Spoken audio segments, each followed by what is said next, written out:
Welcome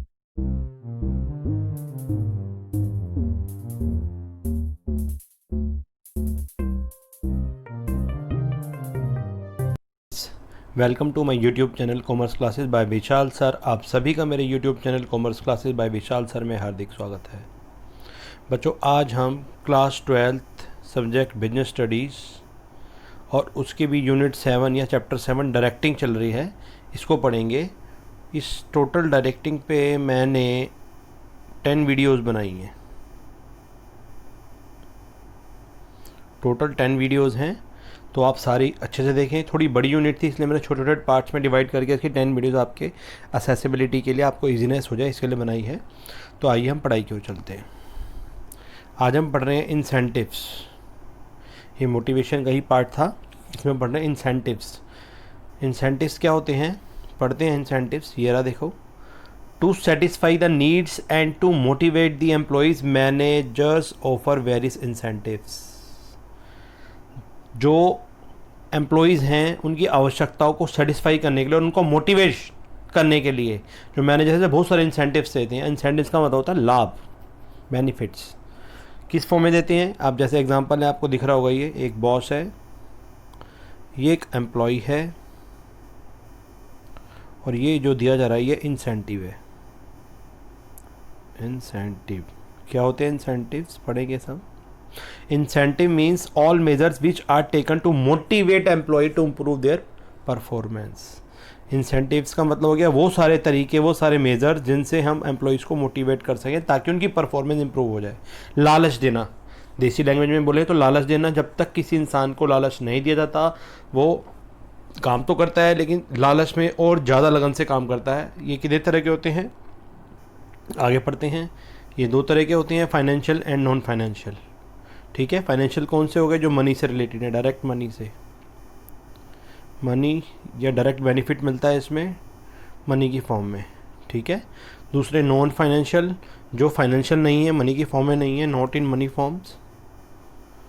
ठीक है, लेकिन डेजिग्नेशन वगैरह हो गया इसमें, डेजिग्नेशन, जस्ट लाइक दैट। तो पढ़ते हैं, आइए डिटेल में पढ़ते हैं इसके बारे में। ये रे financial and non-financial incentives. Management tries to govern the behavior of employees by satisfying their needs. Management कोशिश करता है जो एम्प्लॉयज़ हैं उनके बिहेवियर को गवर्न करने की, ताकि उनकी नीड्स सेटिस्फाई हो सके। इसके लिए वो, इस उद्देश्य के लिए वो नॉन फाइनेंशियल इंसेंटिव्स भी दिए जाते हैं और फाइनेंशियल भी दिए जाते हैं। दोनों तरह के दिए जाते हैं, फाइनेंशियल, नॉन फाइनेंशियल। फाइनेंशियल वो जो कैश से जुड़े होते हैं, कैश की फॉर्म में दिए जाते हैं, नकद की फॉर्म में दिए जाते हैं। और नॉन फाइनेंशियल वो जो कैश की फॉर्म में नहीं होते लेकिन वो भी बेनिफिट होते हैं, जैसे स्टेटस वगैरह, डेजिग्नेशन वगैरह बढ़ गई तो इसको हम बोलते हैं। अब इंसेंटिव हमने पीछे भी पढ़ा था, फिर पढ़ रहे हैं। An incentive is something which stimulates a person to do certain activity, जो किसी इंसान को स्टिमुलेट करता है ताकि वो कुछ एक्टिविटी को करे, लालच में थोड़ा सा। ठीक है, ये एग्जांपल दे सकते हैं। इंसेंटिव दिया जा रहा है और ये एम्प्लॉय है, ये पूरी कोशिश कर रहा है इसको गेट करने की। आइए डिटेल में पढ़ते हैं। इंसेंटिव्स दो तरह के होते हैं, number 1 financial incentives, number 2 non financial. जो कैश से जुड़े हुए हैं, किसी भी तरह से मॉनेटरी फॉर्म्स में है, वो फाइनेंशियल हो गए। और जो मॉनेटरी फॉर्म में नहीं है लेकिन वो भी बेनिफिशियल होते हैं एम्प्लॉयज़ के लिए, जैसे रिवार्ड हो गया। ठीक है, कोई रिवार्ड दे दिया, डेजिग्नेशन हो गई। तो इस तरह से जो होते हैं सारे क्या होते हैं, नॉन फाइनेंशियल होते हैं। आइए डिटेल में पढ़ते हैं इसके बारे में। फाइनेंशियल इंसेंटिव्स, वित्तीय लाभ हिंदी में बोलते हैं, कौन कौन से होते हैं, ये देखो। पहला है pay and allowances, productivity linked wage incentives, bonus, profit sharing, co partnership या स्टॉक ऑप्शन, रिटायरमेंट बेनिफिट्स और परक्विजिट्स। ठीक है, सबके बारे में डिटेल में पढ़ते हैं। देखिए, आइए। पहला है इंसेंटिव। फाइनेंशियल इंसेंटिव्स होते क्या हैं, फाइनेंशियल डायरेक्टली और indirectly associated with monetary benefits. ये डायरेक्टली और इनडायरेक्टली जुड़े होते हैं पैसे के फ़ायदे से, पैसे के लाभ से, कैश के लाभ से, मनी के लाभ से। जो मॉनेटरी फॉर्म्स में डायरेक्टली इनडायरेक्टली जुड़े होते हैं उनको हम कहते हैं financial incentives. Financial incentives are express in terms of money, इनको मनी की फॉर्म में एक्सप्रेस किया जा सकता है। जैसे आपको एग्जांपल दिख रहा है, एक ट्री सा बना रखा है मनी का हमने, इसे हम फाइनेंशियल इंसेंटिव कह सकते हैं। ठीक है, पढ़ते हैं डिटेल में इसके बारे में। आइए, सबसे पहला इसका पे एंड अलाउंसेस। जब किसी भी एम्प्लॉई की सैलरी जो होती है for any employee salary is a basic incentive. Salary जो है वो बेसिक इंसेंटिव बोला जाता है, बेसिक पे भी बोला जाता है इसको, बेसिक पे, ठीक है। By salary we mean basic pay भी आती है इसमें, डीएनएस अलाउंस भी आता है, डीए बोलते हैं इसको, और सच ऐसे प्रक्यूजिट्स पे आते हैं, BP plus DA, DNS allowance, महंगाई भत्ता बोला जाता है, और कुछ और अलाउंस जैसे जैसे पोस्ट बढ़ती है वैसे अलाउंस भी बढ़ते रहते हैं, तो इसको पे एंड अलाउंसेस बोला जाता है। ये मॉनेटरी फॉर्म्स में ही होते हैं। नंबर सेकंड पे कह रहा है productivity link wage incentives. Productivity का मतलब होता है जैसे पीस रेट सिस्टम है, इट मीन्स जितनी ज़्यादा जो प्रोडक्टिविटी करेगा उतना ज़्यादा उसको मिलेगा। इस एग्जांपल में हम ये मान के चल रहे हैं कि इस एम्प्लॉई ने, एम्प्लॉई 1 है, ये ज़्यादा प्रोडक्टिविटी करी होगी, और ये जो एम्प्लॉई सेकंड है इसने ज़्यादा प्रोडक्टिविटी नहीं करी होगी, तो इसलिए इसका ज़्यादा है, इसका प्रोडक्टिव, इसको बोलते हैं प्रोडक्टिविटी लिंक्ड वेज इंसेंटिव, तो इस वाले एम्प्लॉय को ज़्यादा मिल रहा है, ठीक है। Next third, bonus. जैसे कि आप नाम से जानते हैं bonus, it is an incentive offer to the employees over and about the salary और wages based on the profitability of the organisation. ये वो इंसेंटिव्स है जो ऑफर किया जाता है एम्प्लॉय को, वो भी उसकी सैलरी के अलावा, सैलरी के ऊपर, सैलरी के अलावा दिया जाता है। ये वेजेस बेस्ड भी हो सकता है, प्रॉफिटेबिलिटी ऑर्गेनाइजेशन की जो होती है उस बेस पे दिया जाता है। अगर कोई ऑर्गेनाइजेशन बहुत अच्छा प्रॉफिट कमा रही है, जैसे दिवाली वगैरह पे दे दिया जाता है, दिवाली पे, होली पे, न्यू ईयर पे, ठीक है, तो ये अलग अलग डिपेंड करता है कंपनी के हिसाब से। तो जिस कंपनी का बहुत अच्छा प्रॉफिट होता है तो अपने सैलरी को खुश हो, अपने एम्प्लॉयज़ को वो खुश होकर बोनस देती हैं। सैलरी जितनी होती है 12 मंथ्स की, उसके अलावा बोनस दिया जाता है, ठीक है।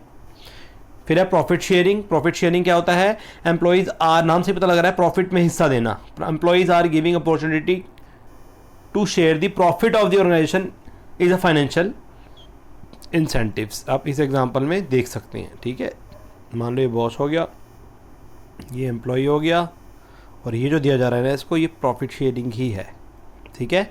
It will highly motivate the employee for better performance. जब एम्प्लॉय को ये एश्योरेंस दिला दी जाती है भाई आप इस फर्म के, ऑर्गेनाइजेशन के प्रॉफिट में हिस्सेदार होंगे, तो वो उसको लगता, अपनापन सा लगता है, उसकी परफॉर्मेंस बहुत ज़्यादा होती है, वो मोटिवेट होता है। तो ये भी एक फाइनेंशियल इंसेंटिव्स का पार्ट है। को पार्टनरशिप या stock option. Employees are offer to subscribe the shares of the company at a discounted rate. तो जैसे बहुत सारी कंपनीज होती हैं, वो शेयर लेके पैसा पब्लिक से इकट्ठा करती हैं, तो जो उनके एम्प्लॉयज़ होते हैं उनको ऑप्शन दिया जाता है, ऑफर दिया जाता है सब्सक्राइब करने के लिए कि शेयर्स जो हैं कंपनी के आप डिस्काउंट रेट पे लें। तो इससे को पार्टनरशिप, उनकी पार्टनरशिप बढ़ती है। स्टॉक ऑप्शन भी बोला जाता है इसे, ठीक है, ESOP, ये इसको बोलते हैं एम्प्लॉय स्टॉक ऑप्शन पार्टिसिपेंट, ठीक है। स्टॉक ऑप्शन खाली लिखा भी है इसमें, तो ये बोला जाता है। तो ये एक एग्जांपल देके बताया जा रहा है इसमें। मान लीजिए कि रेड जो टाई जिसने पहन रखी है वो बॉस है, और ये जो ब्लैक टाई वाला है ये एम्प्लॉय है, और शेयर लेके उसको जस्ट लाइक ट्रीट करा जा रहा है कि वो कंपनी का ही हिस्सा है। विप्रो, इन्फोसिस, TCS, इस तरह की कंपनी हैं जो सिस्टम को करती हैं, ठीक है। नंबर 6 पे रिटायरमेंट बेनिफिट। क्या है रिटायरमेंट बेनिफिट? पढ़ते हैं। रिटायरमेंट बेनिफिट क्या होता है? जब रिटायरमेंट के समय एम्प्लॉय को जो बेनिफिट मिलते हैं, प्रोविडेंट फंड, ग्रेचुटी, पेंशंस, तो इसको हम रिटायरमेंट बेनिफिट कहते हैं। ये सारे ये रहे। Number 1 provident fund, number 2 pension, number 3 gratuity etcetera to employees on retirement is a means of motivation while they are in service, ठीक है। तो जब एम्प्लॉय रिटायर होता है तो उसको कुछ फिक्स प्रोविडेंट फंड है, पेंशन है, ग्रेचुटी, इस तरह के जो होते हैं बेनिफिट, रिटायरमेंट बेनिफिट दिए जाते हैं। उसको ऐसा महसूस होता है कि मैंने बहुत साल सेवा करी उस कंपनी की, तो इस बदले में दिए जाते हैं, तो इसको बोला जाता है रिटायरमेंट बेनिफिट। नंबर 7 पे है परक्विजिट्स, इसको हिंदी में कहते हैं अनुलाभ, ठीक है। इसको fringe benefits, additional pay, housing facility, medical, vehicle allowance, mobile का bill, servant salary, driver salary, ठीक है, कार पेट्रोल, तो बहुत सारी चीज़ें ऐसी होती हैं। मेडिकल फैसिलिटी जैसे दी जा रही है, कैश फैसिलिटी, इस तरह से। तो ये सारी फैसिलिटी परक्विजिट्स की फॉर्म में दी जाती हैं। जिसकी जितनी ऊंची पोस्ट होती है उसको उतनी ज़्यादा परक्विजिट्स मिलते हैं बेसिक सैलरी के अलावा। तो इसको बोला जाता है, सारे के सारे क्या हैं, ये फाइनेंशियल बेनिफिट्स हैं। अब हम पढ़ेंगे नॉन फाइनेंशियल बेनिफिट्स। सारे ही बेनिफिट्स जो होते हैं, सारे ही मोटिवेशन के तरीके हैं फाइनेंशियल, जो किसी भी तरह से डायरेक्ट और इनडायरेक्टली मनी से जुड़े हुए थे, उनको हम फाइनेंशियल बोलते हैं। लेकिन अब नॉन फाइनेंशियल की बात करते हैं, जो मनी से जुड़े हुए नहीं है लेकिन हैं वो भी इंसेंटिव्स। कौन कौन से होते हैं? ये status, organisational climate, career advancement, opportunity, job enrichment, employees recognition programme, job security, employees participation, employees empowerment, सबके बारे में पढ़ते हैं। देखिए ये पहले होते क्या, नॉन फाइनेंशियल इंसेंटिव्स, ये incentives which can not be measured in terms of money, इन्हें मनी में मेजर नहीं किया जा सकता, are called non monetary incentives, money की फॉर्म में नहीं है। जैसे आप एग्जांपल देखते हैं, ये रिवार्ड है एक, या एक प्राइज है, ठीक है, और ये एक एम्प्लॉई है, इसको मिल रहा है, इसको कैश की फॉर्म में नहीं मिला लेकिन इसकी रिस्पेक्ट बहुत ज़्यादा बड़ी, ठीक है, इसका स्टेटस बहुत ज़्यादा बड़ा, तो इसको बोला जाता है नॉन फाइनेंशियल इंसेंटिव्स। अब हम पढ़ रहे हैं पहला स्टेटस। स्टेटस का मतलब होता है पदस्थिति। Status means ranking of the position, आपकी पोजीशन में कौन सी रैंक है। It fulfils psychological social esteem need, ये सब आती है। जैसे नंबर 1 वाले नंबर 1 है, ये नंबर 2 है, ये नंबर 3 है, ठीक है, तो लेकिन गुड किसकी ज़्यादा वैल्यू होगी, नंबर 1 वाले की होगी। तो यहाँ पैसे मॉनेटरी नहीं है लेकिन फिर भी एक स्टेटस है, तो उसको बोला जाएगा नॉन फाइनेंशियल इंसेंटिव्स। सेकंड है ऑर्गेनाइजेशनल क्लाइमेट। ये क्या होता है, individual autonomy, consideration to employees, rewards etcetera develop a favourable climate. Employees को एक फेवरेबल क्लाइमेट देना, ये सारे एम्प्लॉयज़ हैं, ये बॉस है, ये सारे एम्प्लॉयज़ हैं, इन सबको एक फेवरेट क्लाइमेट दिया जा रहा है, तो ये भी नॉन फाइनेंशियल इंसेंटिव का एक पार्ट है। नंबर 3 पे कहना है कैरियर एडवांसमेंट अपॉर्चुनिटी। ये क्या होता है, अप्रोप्रिएट स्किल डेवलपमेंट प्रोग्राम्स होते हैं, कुछ साउंड प्रमोशंस होते हैं, policy encourage employees to improve their performance. तो कई बार बहुत सारी ट्रेनिंग, बहुत सारी सेमिनार्स, बहुत सारे कैरियर एडवांसमेंट अपॉर्चुनिटी दी जाती है। कुछ ट्रेनिंग कंपनियां बीच बीच में कराती रहती हैं ताकि एम्प्लॉई जो है उसका कैरियर बहुत अच्छा हो जाए, उसको बहुत अच्छी नॉलेज हो जाए, वो अपग्रेड हो जाए। तो ये भी नॉन फाइनेंशियल में आता है। इसमें पैसे की फॉर्म में कुछ नहीं है लेकिन ट्रेनिंग में बहुत कुछ सीखने को मिलता है, उनसे उनकी परफॉर्मेंस बेटर होती है। Number 4 job enrichment. ये क्या होता है जॉब एनरिचमेंट, आप ध्यान से देखिए, लिखा है कैरियर सक्सेस ग्रोथ, 3 चीज़ें लिखी हैं, ठीक है। तो ये भी एक एम्प्लॉय के लिए ज़रूरी है, कैरियर में डेवलपमेंट होना। तो इसमें क्या क्या आता है, inclusion of variety in work, giving workers more autonomy and responsibility, opportunities growth. खाली पैसा ही नहीं है, उसको अपॉर्चुनिटी देना, उसको रिस्पॉन्सिबिलिटी देना, उसको ऑटोनॉमी देना उसकी ग्रोथ के लिए। तो ये सब क्या है, जॉब एनरिचमेंट कहलाती हैं, ठीक है। This job itself will a source of motivation, ये भी मोटिवेशन का एक बहुत अच्छा तरीका है। Number 5 employees recognition programme. ये मैं एग्जांपल आपको जरूर दूंगा। ये जैसे बेस्ट एम्प्लॉय का अवार्ड दिया जा रहा है, मान लो इसको बेस्ट एम्प्लॉय। मैं मोस्टली SBI बैंक जाता रहता हूँ। SBI बैंक गवर्नमेंट का बैंक है, मुझे देखकर बड़ा अच्छा लगा कि SBI बैंक में भी जब मैंने देखा था लास्ट मंथ, तो एक एम्प्लॉय की फ़ोटो लगी हुई थी बिल्कुल एंट्रेंस गेट पे, और लिखा होता है employee of the month, employee for the month, नाम उसका डेजिग्नेशन। तो मुझे बहुत अच्छा लगा, उस एम्प्लॉय को भी बहुत ज़्यादा मोटिवेट हुआ होगा इस बात को देखकर। तो इसे एम्प्लॉय रिकॉग्निशन प्रोग्राम ही बोला जाता है। इसे क्या होता है, रिकॉग्निशन का मतलब होता है acknowledgement and appreciation of good performance, कि उसने बहुत काम किया, उसका नाम हो गया। जो भी कस्टमर पूरे महीने में एंट्री करेंगे बैंक में, वो उसको जरूर देखेंगे, और देखेंगे तो वो भी बड़े खुश होंगे और उस एम्प्लॉय को पहचान जाएंगे, वो एम्प्लॉय भी बहुत खुश होएगा। तो ये नॉन फाइनेंशियल इंसेंटिव का एक बहुत ही अच्छा तरीका है, मुझे बड़ा अच्छा लगा था कि गवर्नमेंट में भी ऐसा होता है। तो ये बेस्ट एम्प्लॉय का अवार्ड दिया जा रहा है इन्हें, ठीक है। इसमें hall of fame, cash rewards, mementos, ये सब चीज़ें इसमें दी जाती हैं, ठीक है। नंबर 6 पे जॉब सिक्योरिटी, ये भी बहुत बड़ी चीज़ है। जैसे अब प्राइवेट सेक्टर्स हैं, कोरोना बहुत ज़्यादा फैला, 5, 7, 6 महीनों में बहुत सारे लोगों की जॉब चली गई, लेकिन जो अच्छी कंपनी हैं, जो अच्छे दुकानदार, उन्होंने अपने लोगों को, अच्छी कंपनियों ने अपने एम्प्लॉयज़ को नहीं रोका, उन्होंने कहा कि 2-4 महीने घर बैठो और फिर आ जाना। तो ये जॉब सिक्योरिटी भी एक बड़ा मैटर है। It will make the employees more confident and they will become highly motivated, ठीक है। एक एग्जांपल ले सकते हैं आप, ये देखो यहाँ ये अम्ब्रेला है, ठीक है, और इसके अंदर मतलब सेफ़ हैं, ये सब सेफ़ हैं, और ये इनका बॉस है रेड वाला, और बाकी ये एम्प्लॉई हैं सारे। तो ये सारे सेफ्टी महसूस कर रहे हैं। तो जॉब सिक्योरिटी बहुत बड़ी चीज़ है। जॉब सिक्योरिटी जो अच्छी कंपनी होती है उनको भी अच्छे एम्प्लॉय चाहिए होते हैं, वो हमेशा एम्प्लॉयज़ कहती है जब तक आपकी इच्छा है नौकरी करो, कोई दिक्कत नहीं है। तो इसका बहुत ज़्यादा फ़र्क पड़ता है। नंबर 7 पे है employees participation, involving employees in decision making, it means of motivation. कई बार कंपनियां अपने एम्प्लॉय से ही पूछती हैं, अभी बताओ मैं डिसीजन लेना, आप बताइए क्या करना चाहिए। तो इसे एम्प्लॉयज़ पार्टिसिपेशन ही बोला जाता है। एम्प्लॉयज़ को भी लगता है कि हम इस कंपनी का हिस्सा है, तो वो बहुत अच्छा तरीका है मोटिवेशन का। नंबर 8 पे है एम्प्लॉयज़ एम्पावरमेंट। ये क्या होता है, giving more autonomy, more powers, more responsibilities to subordinate will create a feeling that their contribution through the work is important for the organisation या टू द ऑर्गेनाइजेशन।